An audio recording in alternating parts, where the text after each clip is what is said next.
Okay, नमस्कार। अलि लामो समयपछि फेरि भिडियोमा आइरहेको छु।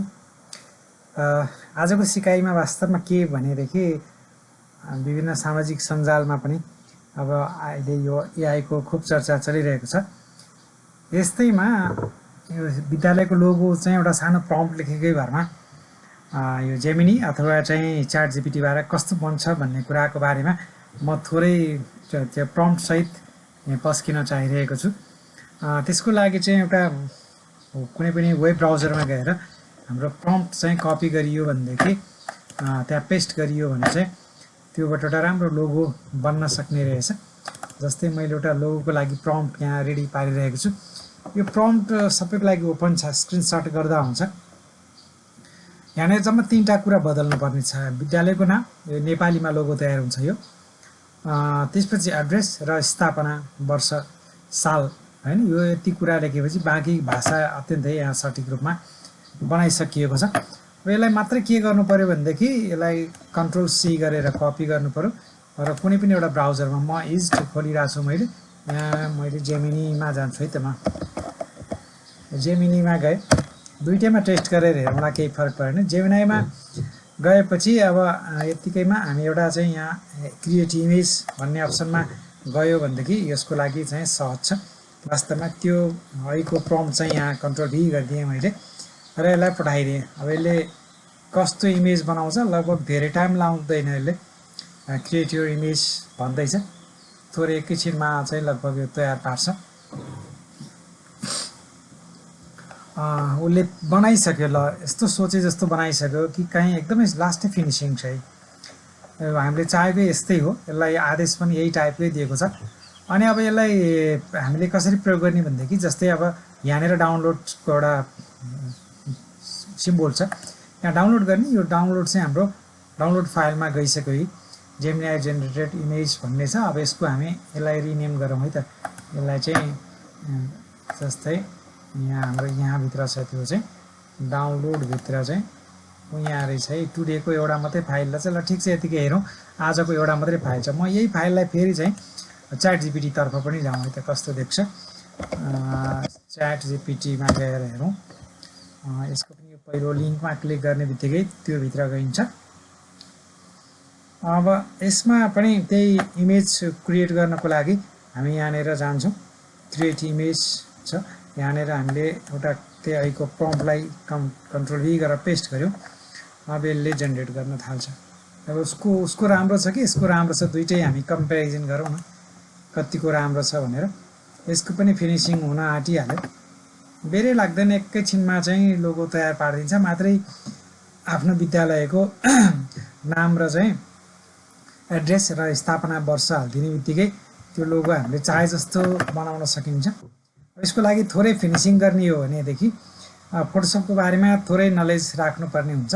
म यो लोगोलाई एकैछिनको लागि फोटोसप 24 भर्जनमा पनि पुर्याउँछु र त्यसको एक्स्ट्रा ब्याकग्राउन्डलाई चाहिँ फाल्नको लागि यसले अलिकति एक्स्ट्रा कुरा यहाँ हालिदियो है। यो हामीलाई वास्तवमा भन्ने हुने आवश्यकता थिएन, तर अब यसलाई पनि उता लगेर बनाउन सकिन्छ।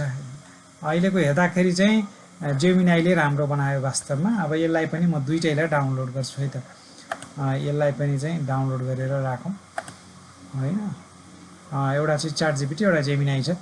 अब दुइटैलाई हामीले यो फोटोसपमा ल्याउन सकिन्छ। ओपन जाउँ, त्यसपछि हाम्रो डाउनलोडमा, अनि यो दुइटै फाइललाई चाहिँ यतापट्टि तानौँ। यसमा ओपन गरिदिएपछि यो दुइटा लोगो यहाँ आयो। अब लोगोलाई दुइटैलाई ओपन गरेर हेर्न कुनमा ठिक छ, जस्तै यो ठिक छ अत्यन्तै।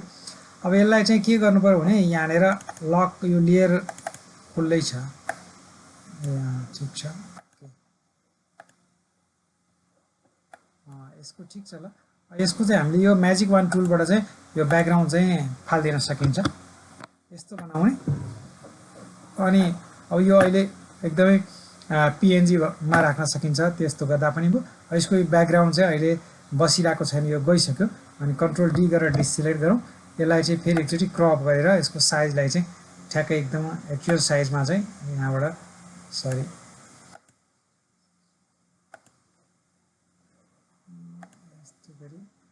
क्रप टुलबाट यसलाई चाहिँ हामीलाई चाहिने जति मात्रै एरिया ठ्याक्कै यति राख्दा हामीलाई भइहाल्छ अलिकता चाहिँ टाइट गरेर जाउँ ल ठिक छ यतिको ओके गरौँ अब यसलाई पिएनजीमा सेभ गरौँ फाइल सेभ अ कपी अनि यहाँ चाहिँ पिएनजीमा फर्मेटमा छ यो चाहिँ जेमिनीबाट आएको है त जिएम मात्रै लेखिदिएँ मैले यसलाई डेस्कटपमा सेभ गर्छु अहिले यसलाई वर्डतिर लगेर प्रयोग पनि गरिहेरौँ के हुँदो रहेछ ल ठिक छ यो एउटाको काम सकियो यसलाई सेभ नगरिदिउँ यहाँ पनि त्यस्तै छ यहाँ लक छ यसलाई चाहिँ यो लक तोडेर यसलाई डबल क्लिक गऱ्यो भने ओके गरेपछि लक हट्छ अनि त्यसपछिको अब यसलाई पनि म्याजिक वान टुलले यसको ब्याकग्राउन्डलाई डिलिट गर्न सकिन्छ त्यसपछि यो भित्र कन्ट्रोल डी गरौँ अनि यो भएको टेक्स्टलाई पनि हामीलाई यो आवश्यकता छैन यसलाई इरेजरले मेट्दै पनि भइहाल्यो अथवा यसलाई चाहिँ सर्कल गरेर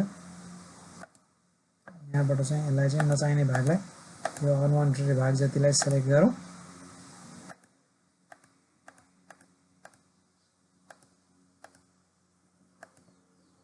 यसलाई चाहिँ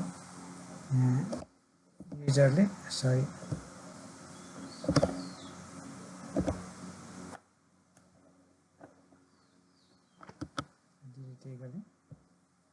कन्ट्रोल डी गरौँ अनि यसको पुरै यो सरी यो सेतो भागहरूलाई चाहिँ सिमिलर गरेर सबैलाई सेलेक्ट गरेर यसलाई डिलिट गरिदिउँ कन्ट्रोल डी गरौँ अनि यो रहेको अलिकति यो बुकभित्र चाहिँ वाइट हाल्नुपर्ने हुन्छ जस्तै यहाँभित्र जाउँ र यसलाई चाहिँ एडिटमा गएर फिल गरौँ अनि यहाँ चाहिँ ब्याकग्राउन्डमा हाम्रो ब्याकग्राउन्डमा चाहिँ वाइट कलर छ ब्याकग्राउन्डमा ओके गरेपछि त्यो फिल हो अनि कन्ट्रोल डी गरौँ फेरि यतापट्टिको पेजमा पनि त्यस्तै गरी राख्नु पर्यो यसमा पनि एडिटमा गएर फिलमा गएर यही ब्याकग्राउन्डको सेतो चाहिँ फिल गरेपछि कन्ट्रोल डी गरौँ यो पनि अच्छा भइसकेको छ अब यसलाई चाहिँ के गर्नु पर्यो भनेदेखि जस्तै यो तलको टेक्स्टलाई पनि उँभो सार्न पनि सकिन्छ यसलाई यदि मास्तिर लाने हो भने त ठिक छ त्यही बस्दा पनि केही फरक परेन यसलाई कन्ट्रोल 0 गऱ्यो त्यसपछि अब यसको पनि सेभ गरौँ है त file save and copy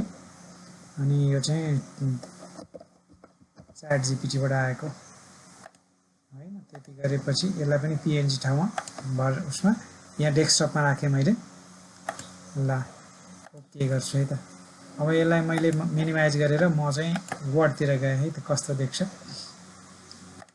word फाइलमा यही पेजमा ल्याएँ त मैले त्यसलाई इन्सर्टमा जाउँ पिक्चरमा जाउँ त्यसपछि डेस्कटपमा मैले अघि एउटा दुईटा फाइल यहाँनिर सेभ गरेँ एउटा च्याटको एउटा चाहिँ जेमिनीको जेएम लेखेको छ यसलाई दुईटैलाई राखौँ ट्रान्सप्यारेन्ट कतिको छ भन्ने कुराको लागि पनि यसले इन फ्रन्ट अफ टेक्स्ट गरौँ यो माथि आइसकेको छ अनि त्यसपछि जस्तै अब यसलाई चाहिँ सानो बनाउन सकिन्छ फेरि सिफ्टलाई च्यापेर यस्तै गरी गराउन सकिन्छ जस्तै यो भित्री भाग ट्रान्सपरेन्ट नहुँदा नि केही फरक पर्दैन किनभने यो छापले लिने एरिया चाहिँ लिन्छ त्यो भित्रको किन देखिनु पर्यो भन्ने हो भने यसलाई प्रयोग गर्दा अब यसरी जस्तै लेटर हेडमा यसको टपमा राख्न मिल्यो होइन अब चाहिँ होइन अरू चाहिँ देखिनुपर्छ भन्ने कुरा आयो भने चाहिँ यो ब्ल्याङ्क चाहिँ पुरै चाहिँ हटाएर सेतो एरिया चाहिँ हटाएर पनि ल्याउन सकिन्छ हैन यसको लागि यसलाई पनि इन फ्रन्ट गरौँ ल जस्तै अब यसमा चाहिँ यो सबै टेक्स्ट देखिरहेछ है यसको ब्याकग्राउन्डको एरियाका टेक्स्टहरू यसले कसैलाई पनि छोड्दैन यसरी पनि राख्न सकिन्छ यो अघि हामीले त्यो बुकको वाइट चाहिँ मर्ज गर्न बिर्सिएछ सरी यसलाई एकचोटि ट्राई गरेर लिएर आउँ न फेरि पनि यहाँ अघि हामीले भरेको थियो यसलाई चाहिँ पहिला इमेजको रूपमा यसलाई सेभ गरौँ file save and copy JPG राखेर हेरौँ है त के हुन्छ डेस्कटपमा जाउँ यतिकै राख्दै मैले ओके गरौँ अब फेरि त्यसलाई चाहिँ इन्सर्टमा गएर पिक्चरमा गएर लिएर आउँ कस्तो देख्छ यहाँ धेरै नाम भएको वाला छ यो चाहिँ इन्सर्ट गरौँ ल अब अन्तर यहीँ देखिहाल्छ है अब इन फ्रन्ट अफ टेक्स्ट यसलाई मैले काटेँ ल यसमा रफ अहिलेको ब्याकग्राउन्ड वाइट हटाएको चाहिँ यतिको लागि हो जस्तो अब यसले यो ब्ल्याङ्कको दायाँ बायाँको वरिपरिको चारै साइडको ठाउँमा चाहिँ यसले वाइट राखेर छोपेर बस्यो र अघिको लोगोहरूले चाहिँ के गर्दै थियो भने त्यसको यो बाहिरी भागमा चाहिँ छोडिदिइरहेको थियो त्योभन्दा नि अर्को अब अघि हामीले एकचोटि यहाँ ल्याएको अर्को थियो जुन यो जेमिनाईबाटै बनाएको है त्यसलाई ल्याम फेरि एकचोटि त्यो ट्रान्सपरेन्टवाला थियो त्यो चाहिँ जस्तो यो थियो होला इन्सर्ट गरौँ यसलाई इन फ्रन्ट अफ टेक्स्ट गरौँ यो होइन रहेछ अर्को चाहिँ छ इन्सर्टमा जाउँ पिक्चरमा जाउँ च्याटबाट बनाएको चाहिँ रहेछ हो यो चाहिँ हो यसलाई इन फ्रन्ट अफ टेक्स्ट गरौँ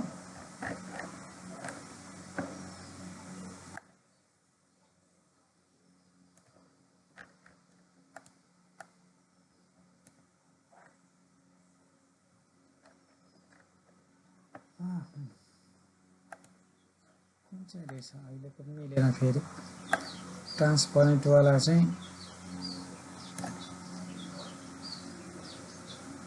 सायद यो रहेछ क्या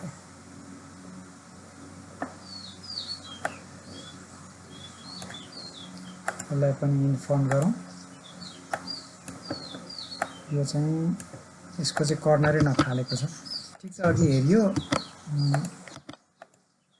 यसरी हामीले लोगोलाई चाहिँ तयार पारेर कुनै पनि सर्टिफिकेटमा अथवा कहीँ प्रयोग गर्न सकिन्छ अनि जस्तै अब यो कलरफुल बनाउनु पर्यो प्रमाणपत्रहरूमा चाहिँ राख्नु पर्यो भने पनि यसलाई सहजै बनाउन सकिन्छ जस्तै म एउटा प्रमाणपत्र यहाँ ल्याएर देखाइहालेँ डिजाइनभित्र कुनै एउटा प्रमाणपत्रको डिजाइन म ल्याएर देखाउँछु जस्तो त्यो यहाँ आयो अब यसलाई चाहिँ यो चाहिँ रातो कलरमा राख्नु पर्यो भनेदेखि अब हामीले यसलाई के गर्न सकिन्छ भने यसलाई यो लोगोलाई यहाँ ल्याउने त्यसपछि कन्ट्रोल टी गरेर यसलाई चाहिँ अलिकति थोरै रिसाइज गरौँ यत्रो बनाइदिउँ यहाँनिर राखौँ है स्पष्ट देखिन्छ नि त यस्तो गरेपछि अब यसको हामीले अब यो चाहिँ चाहिएन तत्कालको लागि यहाँ जाउँ यसलाई कलर गराएर हेरौँ है त लेयरमा गएर लेयर स्टाइल गएपछि कलर ओभरलीमा जाउँ अब यसको कलर एकदमै ब्लूमा छ यो चाहिँ यसलाई चाहिँ हामी रेड गर्ने हाम्रो योजना भएको हुनाले यस्तो लाइटवाला रेड ल ओके ओके ल अब यसलाई अलिकति म्याक्सिमाइज गरेर हेरौँ है त कस्तो देखिरहेछ एकदमै सोलिड छ है हो यस्तो गरी चाहिँ बनाउन सकिन्छ यो चाहिँ जुनसुकै कलरमा बनाउन सकिन्छ यो अलिकति कलरको चाहिँ यो बढी नै भयो किताबमा चाहिँ त्यसलाई थोरै कम गर्न पनि सकिन्थ्यो यसरी हामीले कन्ट्रोल 0 गरौँ यसरी चाहिँ लोगोहरू क्रिएट गर्न चाहिँ एआईको माध्यमबाट सकिँदो रहेछ मैले खासै यही लोगोकै बारेमा यो प्रम्प्टको बारेमा चाहिँ देखाउन आज चाहिरहेको विशेष कुरा चाहिँ यति नै हो यो सबैलाई काम लाग्ने कुरा छ वास्तवमा यो प्रम्प्ट म त्यहाँ लिङ्कमा पनि राखिदिउँला र सजिलो पनि छ वास्तवमा यति कपी गरेर यसलाई चाहिँ कुनै पनि एआईहरूमा अब जहाँ जहाँ लोगो हामीले इमेज क्रिएट गर्न सकिन्छ त्यहाँ चाहिँ मैले विशेष गरी दुईटा ठाउँ देखाएँ दुईटैमा चाहिँ ठिकै बनिरहेछ अथवा केही सानोतिनो बिग्रिहाल्यो भने लगभग चाहिँ मर्मत गर्न सकिन्छ फोटोसपबाट र दुईटैमा ठिकै राम्रै छ भन्ने कुरा लागिरहेछ यो प्रम्प्ट मैले सेयर गर्नेछु हस् आजको लागि विद्यालयमा लोगो क्रिएट गर्ने तरिका एआईको माध्यमबाट कसरी गर्न सकिँदो रहेछ भन्ने कुराको बारेमा थोरै चाहिँ जानकारी पस्केँ मैले हेरिदिनु होला कमेन्ट गरिदिनु होला मेरो च्यानलमा स्मार्ट स्कुल नेपालमा सबैलाई हार्दिक धन्यवाद।